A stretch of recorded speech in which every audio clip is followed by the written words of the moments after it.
Apakah di antara kalian dan teman-teman kalian ada yang berbeda suku ataupun agama?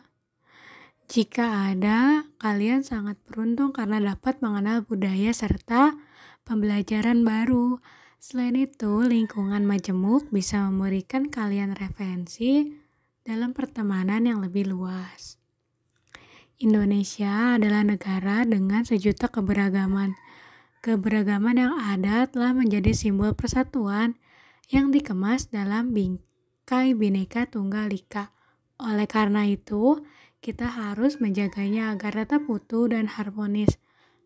Namun, belakangan ini, Indonesia kerap mengalami krisis toleransi. Perbedaan yang ada justru menimbulkan perpecahan.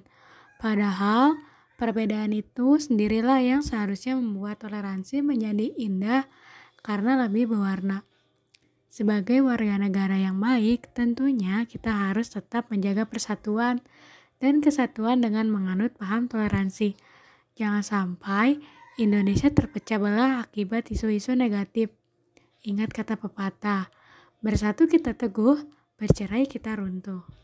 Untuk menerapkan pepatah tersebut, kita sebagai warga negara yang baik harus terlebih dahulu mengenal bentuk keberagaman di Indonesia.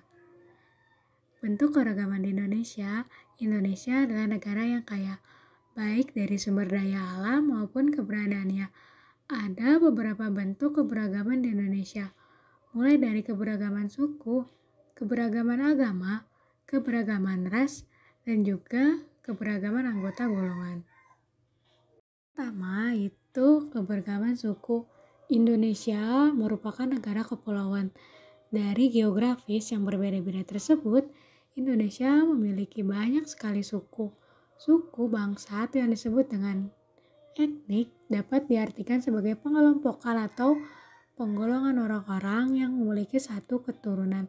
Selain itu, kelompok suku bangsa ditandai dengan adanya kesamaan budaya, bahasa, agama, perilaku, atau ciri-ciri biologis yang dimiliki. Setiap suku bangsa mempunyai ciri atau karakter sendiri, baik dalam aspek sosial maupun budaya. Indonesia memiliki lebih dari 300 kelompok suku, lebih tepatnya 1.340 suku bangsa.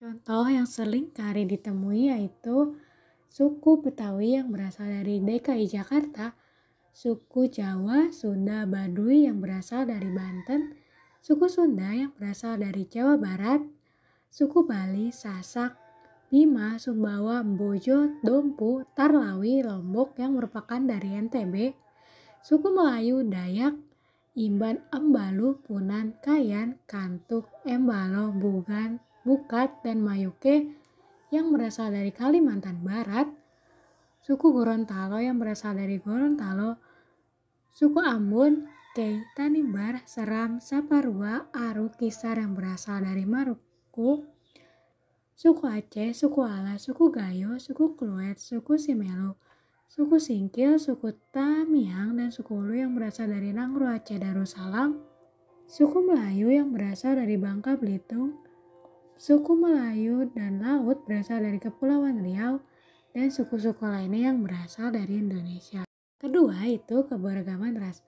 Ras merupakan klasifikasi yang digunakan untuk mengategorikan manusia melalui ciri fenotip atau ciri fisik dan asal-usul geografis.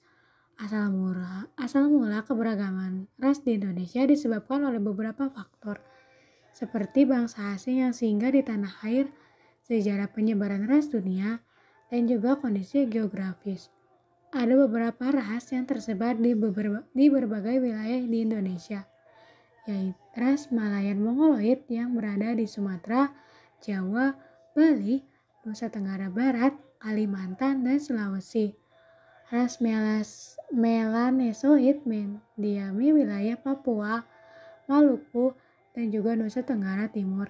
Selain itu ada juga ras Asiatik Mongoloid yang tersebar di berbagai wilayah di Indonesia, yaitu seperti orang Tionghoa, Jepang, dan Korea. Terakhir, ada ras Kaukasoid, yaitu orang-orang India, Timur Tengah, Australia, Eropa, dan Amerika.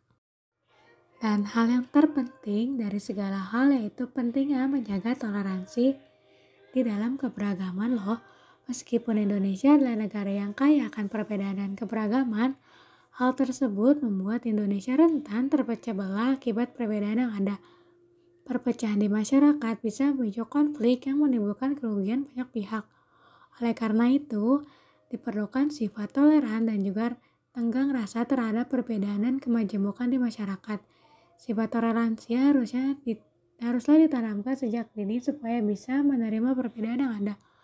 Contoh perilaku toleransi seperti memberi kesempatan kepada tetangga untuk melakukan ibadah, tolong menolong antar warga jika melaksanakan hari raya, dan tidak membeda-bedakan tetangga, dan menghargai perbedaan budaya dan yang ada. Dan perilaku toleransi terhadap keberagaman masyarakat merupakan kunci untuk meningkatkan persatuan dan kesatuan, serta mencegah proses perpecahan masyarakat, bangsa, dan budaya Indonesia. Setiap individu hendaknya mengaplikasikan perilaku toleran terhadap keberagaman suku, agama, ras, budaya, dan antar golongan. Nah, kalian jangan lupa untuk menerapkan hal-hal tersebut ya dalam kehidupan sehari-hari, karena hal tersebut sangat penting untuk menjaga toleransi serta hubungan antara teman kalian, keluarga kalian, tetangga, ataupun yang lainnya.